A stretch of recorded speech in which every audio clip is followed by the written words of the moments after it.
اس time پوری ریاست کی نظریں عدلیہ کی طرف ہیں، پوری ریاست ججز کو کنٹرول کرنے میں لگی ہے، تو نور عالم کے تھرو ایک بل قومی اسمبلی میں پیش کروایا جا رہا تھا کہ سوموٹو کا اختیار 3 ججز نہیں 9 کے پاس ہونا چاہیے۔ یہ سارا کام قاضی صاحب کی ریٹائرمنٹ کے بعد کے لیے ہو رہا تھا، یعنی قاضی صاحب نے 25 اکتوبر کو 1.25 مہینے بعد ریٹائر ہو جانا ہے۔ اس کے بعد سپریم کورٹ کا منظرنامہ بڑا خطرناک ہے، کیونکہ یہ رائٹنگ آن دا وال ہے کہ 25 اکتوبر کے بعد جب منصور علی شاہ سپریم کورٹ کے جج چیف جسٹس ہوں گے، دوسرے نمبر پہ سینئر موسٹ منیب اختر ہوں گے، پھر اطہر من اللہ، عائشہ ملک، جیسے شاہد وحید، یہ وہ تمام ججز ہیں جو نظام میں ایک بھی ناانصافی نہیں ہونے دیں گے۔ یہ جتنی ناانصافیاں پچھلے 1.5-2 سال سے ہو رہی تھیں، یہ تمام ڈرامے بند ہو جائیں گے۔ اس وجہ سے ریاست نے یہ ضرورت محسوس کی سپریم کورٹ میں اپنے جج کو اپوائنٹ کیا جائے، اور میں جو کہہ رہا تھا کہ یہ کھیل صرف ایک جج کو سپریم کورٹ میں لانے کے لیے کیا جا رہا ہے، اس جج کا نام ہے عامر فاروق، اور یہ اسلام آباد ہائی کورٹ کے چیف جسٹس ہیں جنہوں نے نواز شریف سے ہاتھ ملایا۔ حالانکہ نواز شریف اشتہاری تھے، مفرور تھے، اور ان کو بیرون ملک جب وہ واپس آئے، اسلام آباد ایئرپورٹ پر اسلام آباد ہائی کورٹ کا عملہ پہنچا، نواز شریف سے باقاعدہ عامر فاروق نے ہاتھ ملایا۔ وہی عامر فاروق جن کے خلاف خان ایک انتہائی تگڑا ریفرنس سپریم جوڈیشل کونسل میں بھیج چکے ہیں، اور وہ ریفرنس عامر فاروق کے لیے بہت بڑا خطرہ بن چکا ہے، کیونکہ اس ٹائم کوشش کی جا رہی ہے کہ کسی طرح عامر فاروق سپریم کورٹ کا جج بن جائے۔ قاضی تو ماضی ہو گیا، قاضی صاحب تو جا رہے ہیں، قاضی صاحب کے بعد کس پر انویسٹمنٹ کی جائے؟ تو ریاستی اداروں کو یہ نظر آتا ہے کہ جسٹس عامر فاروق آئیڈیل ہو سکتے ہیں، یہ ہماری مرضی کے فیصلے سپریم کورٹ میں بیٹھے ہوئے دے سکتے ہیں، کیونکہ آپ نے دیکھا اسلام آباد ہائی کورٹ میں ان کا کنڈکٹ کیسا رہا، یعنی ان کے انڈر 6 ججز تھے جنہوں نے سپریم جوڈیشل کونسل کو 26 مارچ کو خط لکھا کہ ہمارا چیف جسٹس ہماری بات نہیں سنتا، ہمارے اوپر دباؤ ہے، ہمیں عدالتی فیصلوں میں مداخلت فیس کرنا پڑتی ہے۔ اس پر عامر فاروق کا کوئی رد عمل نہیں آیا۔ سب کو پتا ہے کہ عامر فاروق کی کڑیاں کہاں ملتی ہیں۔ اب عامر فاروق کو اسلام آباد ہائی کورٹ سے نکال کر ایلیویٹ کرنا چاہتی ہے ریاست سپریم کورٹ میں، کیونکہ اگر عامر فاروق سپریم کورٹ کے جج نہیں بنتے تو سپریم جوڈیشل کونسل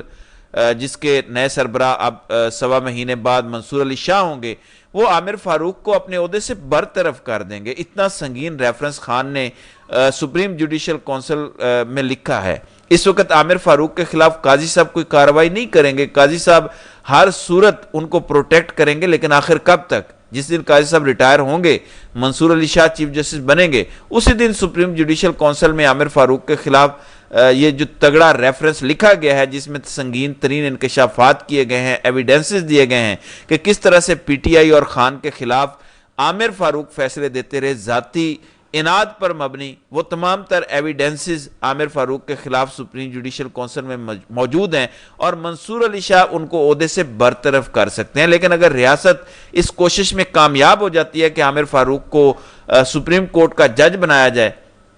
تو خان کے ریفرنس پر کوئی کاروائی نہیں ہوگی۔ قانونی ماہرین کہتے ہیں کہ جب کوئی جج سپریم کورٹ کا جج بنتا ہے، کیونکہ وہ فریش اپوائنٹمنٹ ہوتی ہے، تازہ تعیناتی ہوتی ہے، تو اس کے پچھلے جتنے بھی مس کنڈکٹ ہوتے ہیں، یا یوں کہہ لیجئے کہ اس کے ماضی کے تمام تر گناہ دھو دیے جاتے ہیں۔ اسی وجہ سے اپنے اثاثے کو بچانے کے لیے نون لیگ کی حکومت اس کوشش میں تھی کہ عامر فاروق کو سپریم کورٹ بھیجا جائے، لیکن اسپیکر قومی اسمبلی نے اس بل کو مؤخر کیا۔ اب آپ لوگوں کا سوال ہوگا کہ اسپیکر قومی اسمبلی بھی تو نون لیگ کا ہے، اس کے باوجود انہوں نے اس بل کو مؤخر کیوں کیا؟ معاملہ یہ ہے کہ سپریم کورٹ کے ججز کا موڈ، خاص طور پر وکلاء،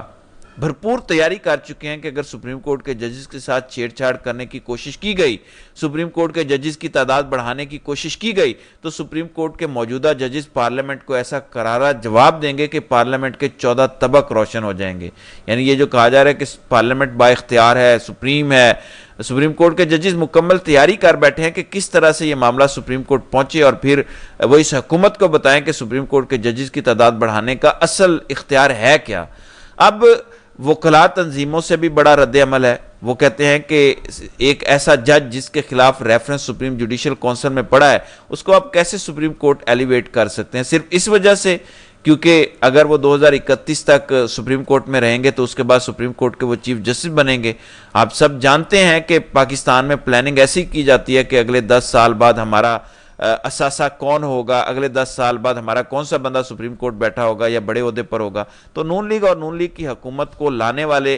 والوں نے بھرپور پلاننگ کر رکھی تھی. اب یہ معاملہ کھٹائی میں پڑ گیا کیونکہ سپریم کورٹ کے ججز کا رد عمل آنا شروع ہو گیا. اور دراصل یہ ناکامی قاضی صاحب کی ہے کیونکہ قاضی صاحب اس کوشش میں تھے کہ اپنے جانے سے پہلے سپریم کورٹ کے ججز کی تعداد بڑھا کر جائیں, کسی طرح نون لیگ کی حکومت لانے والوں کو فائدہ پہنچا کر جائیں. اب یہ کوشش بھی قاضی صاحب کی ناکام ہو گئی ہے. یہاں پر بھی قاضی صاحب کو بدترین شکست ہوئی ہے کہ یہ معاملہ مؤخر ہو گیا ہے. تو ججز کی تعداد بڑھانے والا پلان بھی فیل ہوتا ہوا حکومت کی جانب سے دکھائی دے رہا ہے. بہرحال جو بھی آئندہ اپڈیٹ ہوگی انشاءاللہ اس پر ضرور بات کریں گے. تو ناظرین کرام, آپ کی اس ویڈیو کے حوالے سے کیا رائے ہے؟ آپ اپنی رائے کا اظہار کامنٹ سیکشن میں ضرور کیجیے گا.